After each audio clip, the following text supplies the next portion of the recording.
Welcome to Biblical Foundations, a podcast of the Center for Biblical Studies at Midwestern Baptist Theological Seminary. I'm your co-host, Quinn Mosier, along with Dr. Andreas Köstenberger. Join us as we discuss issues in biblical scholarship for the church. Well, thank you for joining us today at Biblical Foundations. We continue our series walking through John's Gospel by looking at chapters 7 and 8 today. In this episode, Dr. Köstenberger covers the events that took place at the Feast of Tabernacles, such as Jesus' engagement with his brothers, the supposed pericope of the woman caught in adultery, and Jesus' dialogue with the Pharisees. So listen in now to episode 58, the Feast of Tabernacles. And so we've seen that in chapter 6, there was that watershed moment of many of Jesus' disciples basically leaving, no longer following him.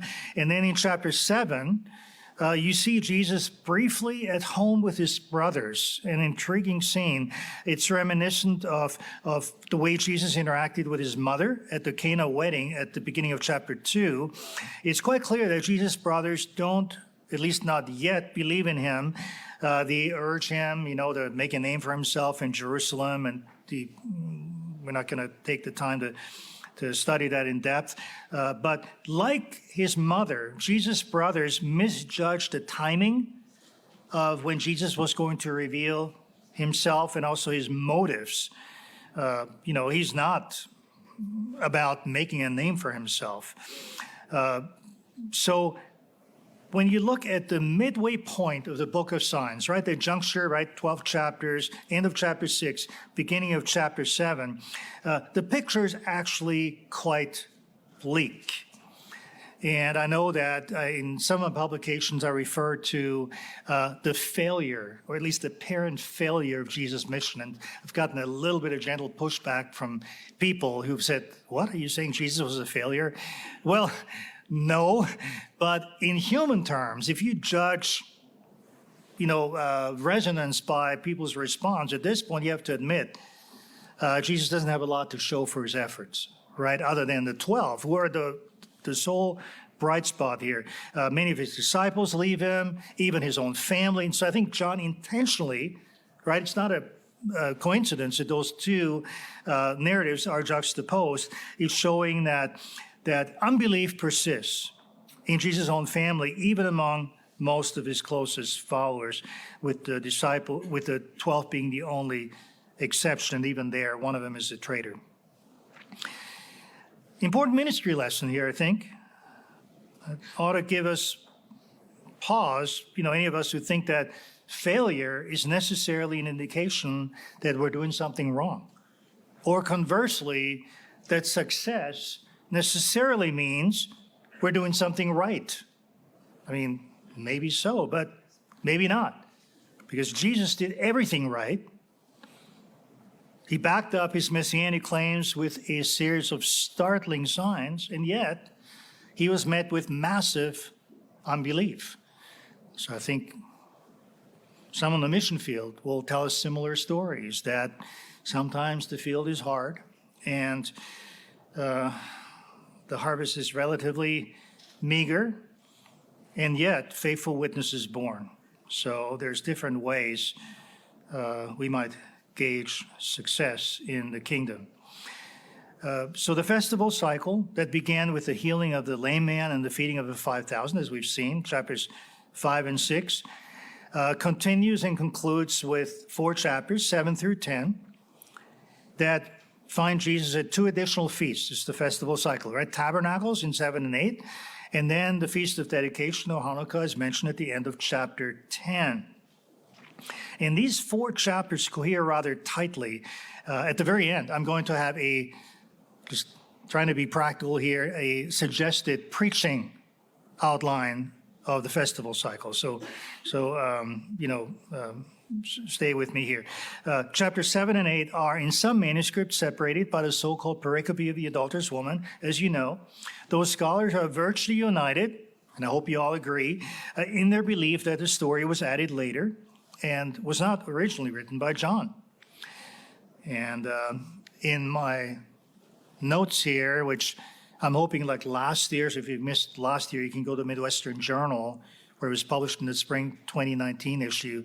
We're hoping to do the same thing this year, where we have kind of a written out manuscript of all three lectures combined into one article. So in my notes there, I already have a fairly substantive footnote justifying text critically why I think it's John 7:53 to 8:11. The pericope of the adulterous woman is not original. Can't give an extended rationale here. But if you exclude that, then chapters 7 and 8 cohere very nicely and show jointly how Jesus initially delayed going to the festival, but then later on went. He appeared in public both at the midway point, and so that's how you have the division, 7:13 to 36, and then also on the final day of the feast, 7:37 to 39. And then, seamlessly, Jesus engages in a second teaching cycle, which culminates in his affirmation that he pre-existed Abraham. Remarkable. Before Abraham was, I am. That's kind of the climax of chapter 7 and 8. And then, just giving a brief survey, there's hardly a transition in 9:1. It just says, as he passed by, Jesus encounters a man who had been born blind. And then, incidentally, there's again virtually no transition in chapter 10.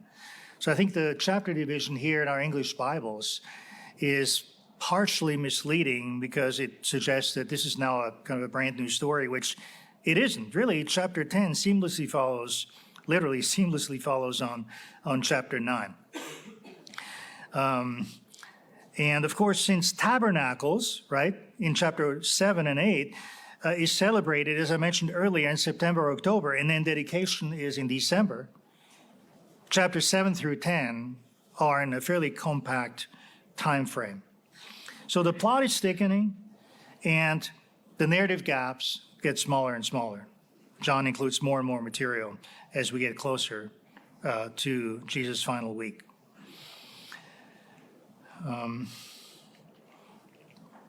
So the setting then, chapter 7, the first 13 verses. And this would be a good case study of how John portrays Jesus as fulfilling the essence of those different festivals. The Feast of Tabernacles, it's also called the Feast of Booths, celebrated God's provision for the Israelites during their wilderness wanderings. You had water pouring and torch lighting rituals that commemorated water coming out of the rock, God guiding his people by a pillar of fire at night during the Exodus. But for Jesus, the festival is anything but an occasion for Jewish national pride or even for just reliving the past. Rather, he announces that he embodies the very essence of what the Jewish people celebrate. He's not backward-looking, he's forward-looking. He's one with the God who led Israel at the Exodus, and he will lead his people in a new Exodus through his death on the cross. And so he takes the last Feast of Tabernacles through his earthly ministry as an occasion to reveal just that. And that is what John is trying to convey here. True, it's not Theology 101, but certainly is a great lesson in advanced biblical theology. Now, halfway through the feast, verse 14, so you set the stage, and then he makes an appearance. He's delaying, right, his travel to Jerusalem, but he does make his initial public appearance at the midway point of the feast. Again, he weaves into his narrative, John does, a reference to a previous event, which is the healing of the lame man, beginning of the festival cycle, when he says, I did one work, Jesus said, verse 21, and you all marvel at it. I think he's referring to the healing of the lame man. Moses gave you circumcision, and you circumcise a man on the Sabbath. If on the Sabbath the man receives circumcision, so that the law of Moses may not be broken, are you angry with me? Because on the Sabbath I made a man's whole body well? Of course, you recognize the classic from the lesser to the greater argument here. which Jesus uses skillfully against the Jewish leaders with an excessive concern for the law of Moses without recognizing its actual purpose. Because God's purpose for the Sabbath command was hardly to keep a long-time invalid from being healed. Jesus gives the example of circumcision, which was performed on the 8th day after a child was born, Leviticus 12:3. If that day fell on a Sabbath, right, something had to give, because those two commands collided. Should you honor the Sabbath and refrain from work, the way the Jews defined it, or should you go ahead with circumcision, the infant boy, anyway? Well, interestingly, and that's what Jesus is getting at here, Jewish first century practice, as we can see from the mission as well, held that circumcision was to go ahead, even if the 8th day happened to fall on Sabbath. So, even the Jewish rabbis in Jesus' day believed that the need to obey the circumcision command overrode the command to observe the Sabbath rest. Interesting, right? And so in this way, and that's how Jesus argues a precedent had been set, the Sabbath commandment was not absolute, but it could be set aside in exceptional cases such as circumcision. And based on this precedent, Jesus argues very skillfully against his Jewish opponents that if it was appropriate to circumcise a small part of a person's body, why would it be illegitimate to heal a whole person? Lesser to the greater argument. You just marvel, among other things, how Jesus was able to be basically to beat the rabbis and scribes at their own game, right? It was even his exegetical skills and his logical reasoning skills were so far superior to theirs. And he's just lowering himself here to kind of engage them on this level of mere human reasoning. He didn't have to do that. It's very gracious that he did. And so his point is, so why were they so rigid not to allow for an exception in the present case, which was obviously of benefit to a person and didn't truly violate the spirit of a Sabbath command? It's very hard to argue with this kind of reasoning, apart from the fact that it shows a lot of compassion and grace, which obviously the authorities lacked in this case.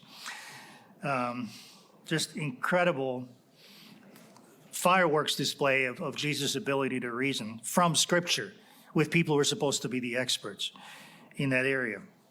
Okay, and then John uses various voices in the crowd at the feast as representative of various Jewish messianic expectations in the days of Jesus. That's what that section of John 7 is all about. And so you see, I have a whole kind of bullet pointed list in the Jesus of the Gospels at this point. Some are saying when the Christ appears, no one will know where he comes from, so-called hidden Messiah, chapter 7, verse 27. And of course, they use it as an argument against Jesus because they knew where he was from. So they're saying he can't be the Messiah because when the Messiah comes, nobody will know where he's coming from. But then other people are saying, well, when the Christ comes, will he do more signs than Jesus has done? Of course, that echoes again, right, the whole idea of signs. And there's this implicit acknowledgement that Jesus sure did a lot of signs. Was that still not enough? Is the Messiah going to do even more? So John obviously uses that with some fine irony. Others are saying, well, I thought Jesus was from Galilee, but doesn't Scripture say that the Messiah is going to be born in Bethlehem? Again, John shows that that's ironic because those people were just speaking out of ignorance here. In fact, Jesus was born in Bethlehem and so forth. So notice that those expectations were not only, varied, in some cases they were mutually contradictory. And again, John shows just with irony that people were just confused about who the Messiah was going to be. So no wonder, right, they had difficulty with the Messiah Jesus turned out to be. Of course, the lesson here is that, when we come to Jesus, we ought to accept him the way he is, rather than trying to, squeeze them into our expectations.